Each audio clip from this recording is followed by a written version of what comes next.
Kia ora, my name is Ben McDowell and welcome to Finding Fish Facts, where we dive into our waters and learn more about our ocean neighbors. Today we are going to be talking about one of the kings of the sea, the emperor angelfish. Let's get right into the facts. The scientific name is Pomacanthus imperator, which falls underneath the angelfish family. The emperor name actually comes from a German naturalist, Marcus Bloch, who actually found it near Japan. The imperator name actually has a Dutch translation from Kaiser van Lappan to Emperor of Japan, which is how it got its name Emperor Angelfish. This was dubbed by Dutch naturalist Louis Renard. The species can be found in the wild in the Indo-Pacific region in the Red Sea, Indian, and Pacific Oceans. It can also be found in the Austral Islands and even as far out as the Hawaiian Islands. Their habitat within these regions are coral-rich areas such as lagoons, channels, and seaward reefs. Not only are they found in the wild, but they're found in aquariums all over the world, as well as different forms of media. In many films, you can see it as a background character, such as the movie Shark Tale, or it can be seen as the forefront, such as in The Little Mermaid, as well as the Season 1 opener of Jujutsu Kaisen. In the 1989 edition of The Little Mermaid, it is actually depicted that Flounder is a hybrid of both the Emperor and Regal Angelfish. But going back to the Season 1 opener of Jujutsu Kaisen, we actually see a different pattern, but it is considered an angelfish. So how can it be the same fish?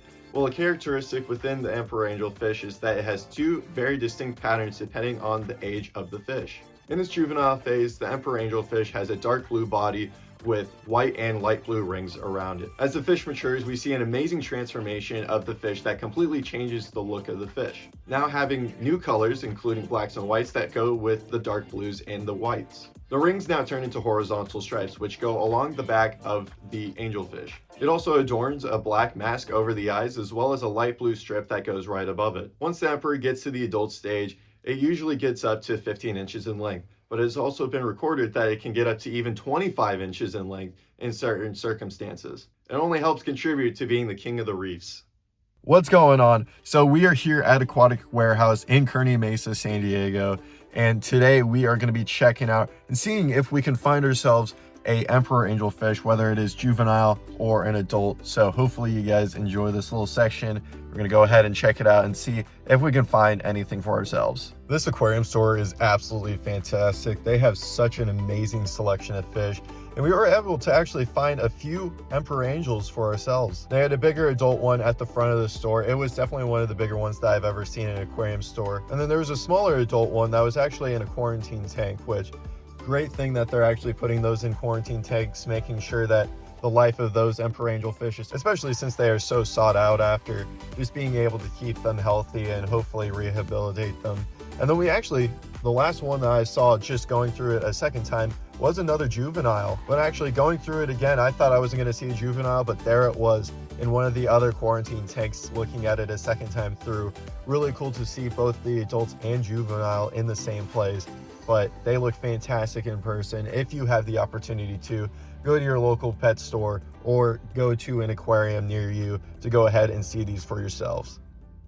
Being primarily near reefs, they are typically eating stuff that go around it, such as different algae, invertebrates, and even sponges. This is very important for the juvenile stage of the emperor angelfish, as a lot of these organisms are very nutrients rich. They also tend to feed on corals in both the wild as well as in the aquarium hobby. Going into the aquarium part of keeping an emperor angelfish, you can feed them the same foods that they feed in the wild, as well as frozen dried foods, as well as small meats like shrimp and other small fish. Keeping an emperor angelfish for yourself is a very beautiful but expensive process, as they can range from $150 all the way up to even $1,000 depending on the type and variant of the patterns that they have on their body. A typical tank size for an emperor angelfish is about 135 gallons or larger and filled with clean salt water.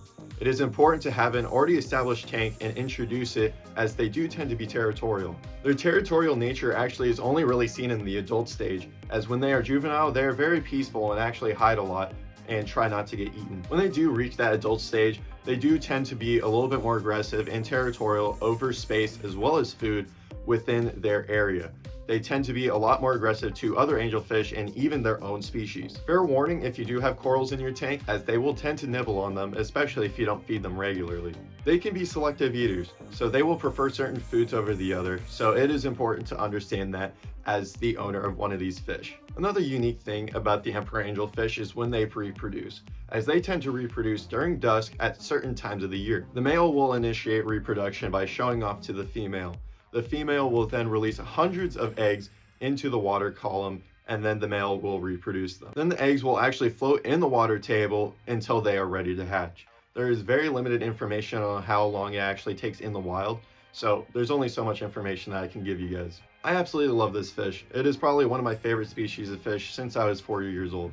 I used to have this old encyclopedia book actually that had a juvenile angelfish on it, which I actually wish that I still kept so that I could show you guys. One final fact about the emperor angelfish is that it actually has no natural predators in the wild, although it is believed that other bigger fish, bigger mammals, as well as possible sharks do feed on them very occasionally. And that will conclude today's Finding Fish Fact video on the emperor angelfish.